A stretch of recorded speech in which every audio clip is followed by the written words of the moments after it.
Maybe this time it'll be love and they'll find. Maybe now they can be more than friends. She's back in his life, and it feels so right.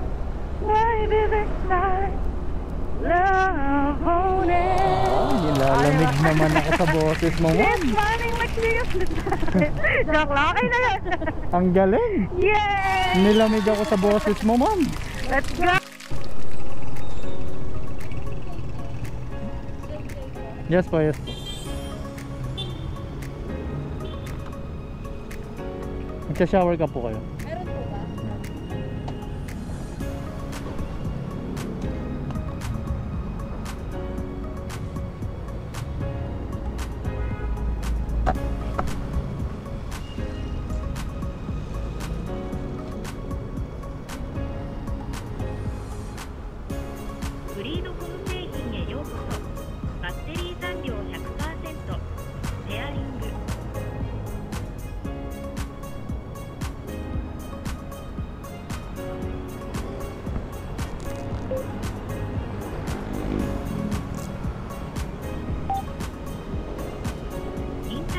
No, pakibaba lang po.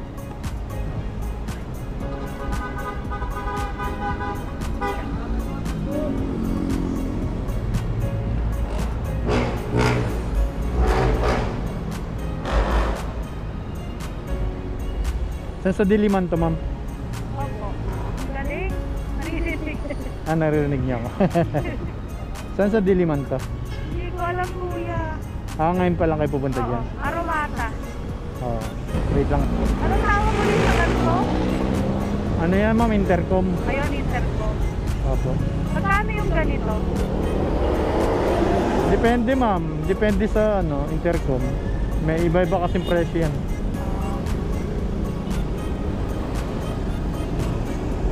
Kasi yung asawa ng kasama namin sa bahay, bumili ng gano'n. Pero nag-grab lang naman yun. Oo. Nag-grab lang siya. Oo. Maganda kasi may ganyan.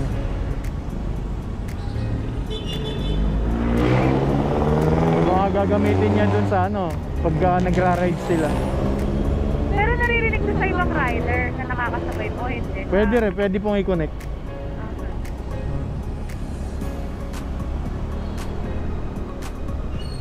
Lagi kayo ng may ganyan na mic, nakakasakay. Ay, Sa angkas. hindi po. Naaalala ko lang yung sa kasama nga namin na bumili daw yung asawa niya ng ganito. Oo. Parang alam ko, hinuhulugan pa nila. Tapos, bigla siyang kasambahay kasi namin yun. Tapos, bigla siyang umalis. So, isip ko, paano yung expenses nila? Paano nila babayaran yung mga ganong klaseng bills or expense nga? Bigla siyang umalis. Oo. Yun lang. Okay, tatanong kanina, magkano kay Ato? Kasi, isip ko nga, paano sila? Kasi kaya nga siya namasukan para daw may pangdagdag. Oo. Tapos naka more than 1 month din siya. Sabi nga parang kumuha sila ng ganito. Ang alam ko hulugan, ewan ko hulugan talaga, pero yun yung naririnig ko. Meron siyang hulugan.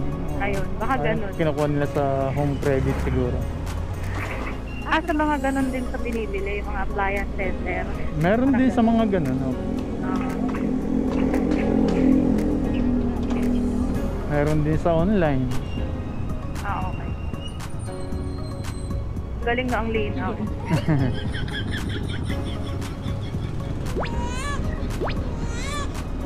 Alright guys, good evening po sa inyo lahat. So meron akong passenger dito. So sabi niya sa akin, singer daw siya, kakantahan niya daw tayo. Okay, pakinggan natin yung boses niya guys.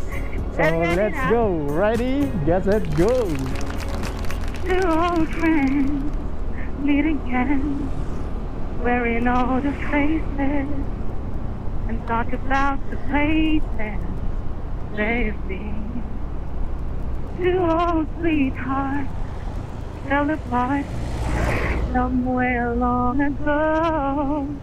How are they to know? Someday they'd meet again and have a need for more than reminiscing. Maybe this time it'll be love and they'll find. Maybe now they can be more than friend. She's back in his life, and it feels so right. Maybe this time, love won't end. Nilalamig naman ako sa boses mo, ma'am. It's funny what you Joke lang, okay na yun. Ang galing. Yay! Nilamig ako sa boses mo, ma'am. Let's go! Grabe. Ang Support ganda Kuya Jay. ng boses ni ma'am. Of course, para kay Kuya Jay. Oh, so, Papa Jay Vlog. Papa J Vlog, yes. Saan ma'am ang ano niya? Parang may gig ka ngayon ah. Kaibigan lang po yung may gig. Kaibigan. Mm-mm. So, kakantahin mo yung kaibigan mo. Ay, hindi ko sure kung magpapaano sila. Papa Jam. Ganun. Oh. If you, kung kilala ng mga viewers mo kuya, sila Rap Salazar yun, Mama Clay, saka si Rex De Castro. May show sila tonight sa Aromata. So yun, punta lang para support din. Ayun guys, support tayo. Puntahan natin si yung binanggit ni ma'am. So hindi ko siya hindi ako pamilyar. Pero support natin guys. Okay. Yay! Okay. Thank you for listening sa boses ni ma'am. Woo!